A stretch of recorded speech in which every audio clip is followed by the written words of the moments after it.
ఆరాధ్య 5వ భాగం. ఆ రోజు ఆదివారం. షాప్కి సెలవు కనుక వరుణ్ ఇంట్లోనే ఉన్నాడు. అత్తయ్య మావయ్య విజయవాడకు వెళ్లారు కనకదుర్గ అమ్మవారికి చీర ఇవ్వాలని. వరుణ్తో మాట్లాడటానికి ఇదే మంచి సందర్భం. అతను ఎప్పుడు భోజనం చేయడానికి వస్తాడోనని కాచుకునుంది ప్రతిమ. ఆమె సహనాన్ని చాలా వరకు పరీక్షించి 2 గంటలకు తన గది నుండి బయటికి వచ్చాడు వరుణ్. అతనికి మంచినీళ్లు కంచం పెట్టింది. పెళ్లి మాట ఎత్తిన తర్వాత ప్రతిమతో మాట్లాడటానికి సిగ్గుపడి ఆమెకు దూరంగా వెళ్ళాడు వరుణ్. ఇప్పుడు కూడా ఏదో బిడియంతో కంచం ముందు కూర్చున్నాడు వరుణ్. వరుణ్ భోజనం చేసి ముగించేంత వరకు ప్రతిమ ఏమీ మాట్లాడలేదు. అతను చేయి కడుక్కుని వెళ్తున్నప్పుడు 1 నిమిషం అన్నది ప్రతిమ. ఏమిటి ప్రతిమ, ఏదైనా చెప్పావా? నీ దగ్గర కొంచెం మాట్లాడాలి. నా దగ్గర ఏం మాట్లాడాలి? చాలా ముఖ్యమైన విషయం. నేను చెప్పింది విని మీరు తీసుకోబోయే నిర్ణయంలో 3 జీవితాలు ఆధారపడి ఉన్నాయి. ఇదేమిటి చిక్కుముడి మాటలు అనేలాగా ఆమెను చూశాడు వరుణ్. నేను నీతో పెళ్లికి సంతోషంగా అంగీకరించలేదు వరుణ్. అత్తయ్య కోసమే అంగీకరించాను, వేరే దారి లేక. వరుణ్ దిగ్భ్రాంతితో ఆమెను చూశాడు. ప్రతిమ తనకు కిరణ్కి ఉన్న ప్రేమ గురించి, ఆ తర్వాత వరుసగా జరిగిన విషయాల గురించి సంగ్రహంగా చెప్పి ముగించింది. నేను చేసేదంతా తప్పా రైటా నాకే తెలియటం లేదు. పెళ్లి ఆపాలని ఇది చెప్పడం లేదు. మనకు పెళ్లి జరగాలని ఆ దేవుడు నిర్ణయించి ఉంటే ఆ పెళ్లి జరగడానికి ముందు ఈ నిజాన్ని చెప్పేస్తే ఒక భారం తగ్గించినట్లు అవుతుందని అనుకున్నాను. చెప్పేశాను. ఇక మీరు ఏ నిర్ణయం తీసుకున్నా దానికి నేను కట్టుబడి ఉండటానికి రెడీగా ఉన్నాను. చెప్పడం ఆపిన ప్రతిమ వరుణ్ని చూసింది. వరుణ్ కదలక మెదలక కళ్ళు మూసుకుని కూర్చున్నాడు. కొద్ది సమయం తర్వాత కళ్ళు తెరిచి ఆమెను సుదీర్ఘంగా చూసి సన్నని కంఠముతో మాట్లాడటం మొదలుపెట్టాడు. నీ మనసు విప్పి ముందుగానే అన్ని నిజాలు చెప్పినందుకు చాలా థ్యాంక్స్ ప్రతిమ. నువ్వు చెప్పినట్లు ఇది నిజంగానే పెద్ద చిక్కు సమస్యే. నేను ఎలాంటి నిర్ణయానికి రావాలో ఇప్పుడు చెప్పలేకపోతున్నాను. చాలా ఆలోచించాలి. నాకు 2 రోజులైనా అవకాశం ఇవ్వు. ఈ పెళ్లి జరిగితే మంచిదేనా అని ఆలోచించి నా నిర్ణయం చెప్తాను. అంతవరకు పెళ్లి ఏర్పాట్లు జరుగుతూ ఉండని. దేన్ని ఆపడానికి ప్రయత్నం చెయ్యొద్దు. అమ్మ ఆరోగ్యం గురించి కూడా మనం ఆలోచించాలి. ముళ్ళ పొదల మీద పడ్డ పూలమాలను తీయాలంటే కంగారు పడకూడదు. జీవితం కూడా పూలమాల లాంటిదే. వరుణ్ ఆలోచించి మాట్లాడుతుంటే ప్రతిమ అతన్నే చూస్తూ నిలబడింది. అత్తయ్య మావయ్య తిరిగి రావడానికి రాత్రి 8 గంటలయ్యింది. అక్కడే పెళ్లి బట్టలు కూడా కొనేశాము. అంత దూరం వెళ్ళి పట్టుచీరలు కొనుక్కు రాకుండా ఉండటానికి మనస్కరించలేదు. చీరలన్నింటినీ చూడు ప్రతిమ. అత్తయ్య అట్టపెట్టెలను తీసి సోఫాలో ఉంచింది. ప్రతిమ ఏ విధమైన చలనం లేకుండా యంత్రంలాగా పెట్టెలను తెరిచింది. చీరల రంగులు, రకాలు ప్రతిమ కళ్ళను జిగేలు మనిపించింది. అత్యంత ఉన్నత నాణ్యత, అధిక ఖరీదు. పెళ్లికొడుకు కిరణ్ అయ్యుంటే ఇదే చీరలను సంతోషంగా చూసుండేది. బాగున్నాయి అత్తయ్య, ఒక్క మాటతో చెప్పి చీరలను మళ్ళీ పెట్టెలో పెట్టి మూసింది. నువ్వెప్పుడు ఆ అమ్మాయి ఇంటికి వెళ్తావు? ప్రతిమను అడిగింది అత్తయ్య. 2 సార్లు ఫోన్ చేశాను అత్తయ్య. రింగ్ అవుతూనే ఉంది. ఎవరూ తీయటం లేదు. ఇంట్లో ఎవరూ లేరనుకుంటా. వాళ్ళకు వస్తున్నట్టు తెలియచేయకుండా ఎలా వెళ్ళను? ఇప్పుడు ఫోన్ చేసి చూడు. ఉంటే గనక రేపొచ్చి మాట్లాడతానని చెప్పు. ప్రతిమ టెలిఫోన్ తీసింది. అదే సమయం వరుణ్ తన గదిలో నుండి ఎక్స్టెన్షన్ ఫోన్లో నుండి ప్రతిమతో మాట్లాడాడు. ఆ అమ్మాయికి ఫోన్ చేయొద్దు ప్రతిమ. ఇప్పుడు కూడా రింగ్ అవుతూనే ఉన్నది. ఎవరూ తీయటం లేదని అమ్మకు సర్ది చెప్పే. ఇంకో 2 రోజులు అమ్మని ఎలాగో అలా నమ్మించు. ప్రతిమ ఫోన్ పెట్టేసింది. ఏమిటో అర్థం కావటం లేదు అత్తయ్య. ఫోన్ తీయటమే లేదు. ఫోన్ అవుట్ ఆఫ్ ఆర్డరో ఏమో. ఒకసారి నేరుగా వాళ్ళింటికే వెళ్ళు. చెప్పకుండా వచ్చావేమిటని గొంతు మీద చేయి వేసి తరిమేయరు కదా. వరుణ్ తన గదిలో నుండి వచ్చాడు. ఎందుకమ్మా ప్రతిమను పంపుతున్నావు? నేనే వెళ్ళొస్తాను. నీకు మాట్లాడటం చేత కాదురా. నాకు మాట్లాడటం వచ్చు. రేపు నేనే వెళ్ళొస్తాను. వరుణ్ ఖచ్చితంగా చెప్పి వెళ్ళిపోయేటప్పటికీ వాణ్ణి విచిత్రంగా చూసింది అత్తయ్య.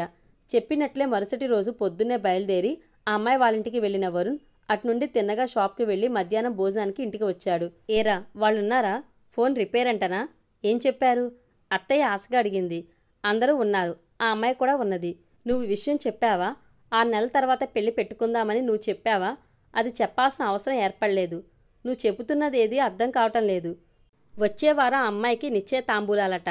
పెళ్లి కొడుకు MBA, లండన్లో ఉద్యోగమట. వరుణ్ని ఆశ్చర్యంగా చూసింది అత్తయ్య. మన అమ్మాయిని వద్దని చెప్పనే లేదే. మరి మళ్ళీ ఎలా తాంబూలాలు? నువ్వు చెప్పలేదు. కిరణ్ అమెరికా నుంచి ఫోన్ చేసి వద్దు అని చెప్పాడట. వాడు అలా చెప్పడంతో రోషం పెరిగి వెంటనే ఇంకో పెళ్లికొడుకుని చూసి సంబంధం ఖాయం చేసుకున్నారట. మోసము, అవమానము, కిరణ్ ఇలా చేశాడే అనే బాధ ఒకటిగా చేరటంతో సిల్లాగా కూర్చుండిపోయింది అత్తయ్య. నువ్వు చేసింది తప్పమ్మా. వాడికి ఇష్టం లేని అమ్మాయిని ఎందుకు నిశ్చయం చేయడానికి తొందరపడుతున్నావు? కన్న తల్లికి అధికారం కూడా లేదంటావా? నేను చెప్తే నువ్వు వినటం లేదా? అదేలాగా వాడు నేను చెప్పేది వింటాడు అనుకున్నాను. 5 వేళ్ళు ఒకేలాగా ఉన్నాయా? అయిందేదో అయ్యింది, వదిలే. నేను ఫోన్ చేస్తాను. సమాధానంగా మాట్లాడి వాణ్ణి పెళ్లికి పిలుస్తాను. నీకు ఎప్పుడు చేసుకోవాలనిపిస్తే అప్పుడు పెళ్లి చేసుకో. అది నీ ఇష్టం అని చెప్పు. వాడు రాకుండా నాకు పెళ్లి వద్దు. ఉన్నది ఒక తమ్ముడు. వాడు లేకుండా ఎలా? వాడు పెళ్ళికి రావాలమ్మా. నేను చెప్పేది ఒకటేనమ్మా, ఒకటి, వాడు పెళ్ళికి రావాలి. లేకపోతే వాడు ఎప్పుడొస్తాడో అప్పుడే నా పెళ్ళి. వరుణ్ ఇంత ఉద్రేకంగా గట్టిగా నిర్ణయం తీసుకుని మాట్లాడటం ఇంతవరకు ఎవరూ చూడలేదు. ఇల్లే అతన్ని ఆశ్చర్యంగా చూసింది. మాట్లాడేది వరుణేనా అనే భ్రమలో పడిపోయింది ప్రతిమ. అదే సమయం కిరణ్ వస్తేనే నా పెళ్లి జరుగుతుంది అని అతను చెప్పడానికి అర్థమేమిటో అర్థం కాక తికమక పడింది ప్రతిమ. ఆ రోజు అర్ధరాత్రి టెలిఫోన్లో కిరణ్ని పట్టుకోగలిగాడు వరుణ్. మొదట అతనే తమ్ముడితో మాట్లాడాడు. తర్వాతే అమ్మను లేపి ఆమె దగ్గర రిసీవర్ పెట్టి మాట్లాడమన్నాడు. ఎలా ఉన్నావు కిరణ్? తల్లి గొంతు బొంగురుపోయింది. నువ్వెలా ఉన్నావు అడిగాడు కిరణ్. నాకేమిటి, ఇంకా సమయం రాకుండా బ్రతికే ఉన్నాను. వెళ్ళిపోయింటే బాగుండేది. అందరూ సంతోషంగా ఉండుంటారు. దీనికోసమా నీకు ఫోన్ ఇచ్చింది? వరుణ్ గట్టిగా అరిచాడు. నువ్వు వస్తేనే మీ అన్నయ్య పెళ్లి చేసుకుంటాడట. నిన్ను పెళ్లి చేసుకోమని ఇక మీదట బలవంతం చేయను. ఈ పెళ్లికి వచ్చి చేరు, చూస్తాను. తల్లి దగ్గర నుంచి కార్డ్లెస్ ఫోన్ను తీసుకుని బయటకు వచ్చాడు. కిరణ్తో మళ్ళీ కొన్ని నిమిషాలు మాట్లాడి ఫోన్ కట్ చేసి వెళ్ళి పడుకున్నాడు వరుణ్. రాత్రంతా అతను నిద్రపోలేదు. ప్రతిమ కూడా నిద్రపోలేదు. ఏం చెప్పాడు నీ రెండో కొడుకు? వస్తాడటనా? భార్యని అడిగాడు మావయ్య. చూస్తానన్నాడు. దానికేమిటి అర్థం? ఎవరికి తెలుసు? ఒకవేళ వాడు అక్కడే ఎవరినైనా ఇష్టపడుతున్నాడేమో. అందుకనే ఇక్కడ చూసిన అమ్మాయిని వద్దని చెప్పి వెళ్ళిపోయాడేమో.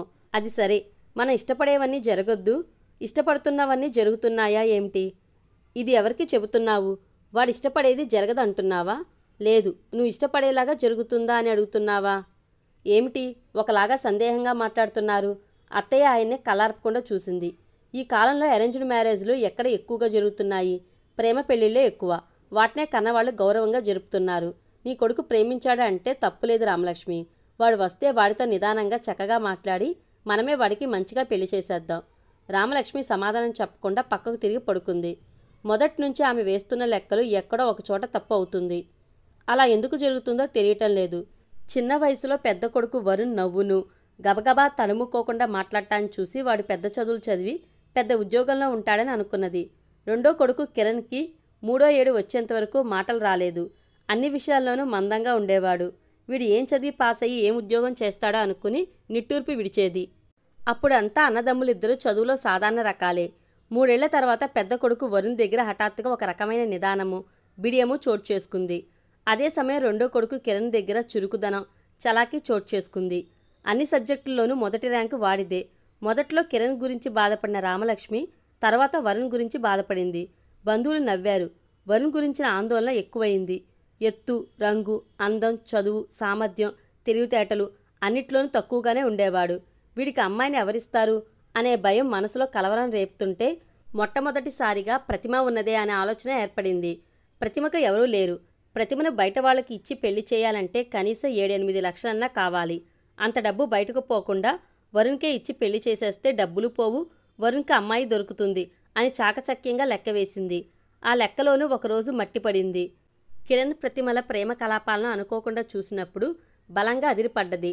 ప్రతిమను కిరణ్ ఇష్టపడితే వరుణ్కి అమ్మాయిని వెతకటంలో మళ్లీ శ్రమ పడాల్సి వస్తుందే అని మనసులో బాధ మొదలైంది.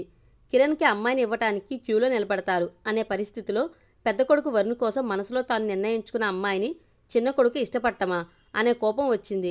అదే సమయం కిరణ్ని ప్రతిమ ఇష్టపడటం కూడా ఆమెకు నచ్చలేదు. తన లెక్కను వాళ్ళు తప్పుగా మారుస్తున్నారనే షాక్ లోపల నుండి అహంభావాన్ని కెలికింది. ప్రతిమ తన్ను మాత్రమే కాకుండా వరుణ్ను కూడా కలిపి మోసం చేసిందని కుమిలిపోయింది. అభిమానం, ప్రేమ చూపి పెంచింది ఇందుకేనా?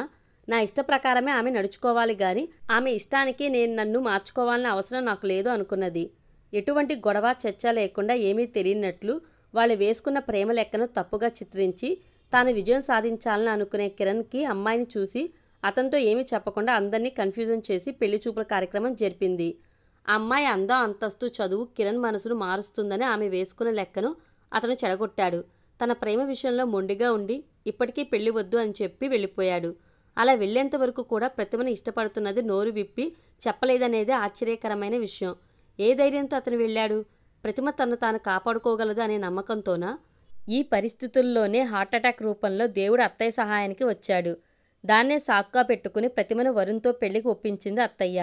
ఈ పెళ్లికి కిరణ్ రాకుండా ఉంటేనే మంచిది అని ఆమె అనుకున్నప్పుడు వరుణే తమ్ముడు వస్తేనే పెళ్లి జరుగుతుంది అన్నాడు. ఇది ఎందులోకి వెళ్ళి ముగిస్తుందో అనేది తెలియలేదు. మంచిగా ముగిస్తుందా లేక ఇంకా సమస్య పెద్దదవుతుందా? రామలక్ష్మి మెదడు గజిబిజి అయింది. ఇలాగంతా అత్తయ్య జరుపుతుంది కాబట్టి అత్తయ్య ప్రతిమను పారపక్షంగా చూస్తుందనేది నిజం కాదు. తన కడుపున పుట్టిన పిల్లల కంటే ప్రతిమ మీద అధిక ప్రేమ ఉంచిందనేది అబద్ధం కాదు. కానీ దానికోసం ప్రతిమ దగ్గర ఓడిపోవటం అత్తయ్యకు ఇష్టం లేదు. తాను వేసిన లెక్కే కరెక్ట్గా ఉండాలి అని మాత్రమే అనుకుంది. అలా అనుకోబట్టే ప్రేమకు విరోధి అయిపోయింది. తెల్లవారేంత వరకు ఆమె కూడా నిద్రపోలేదు.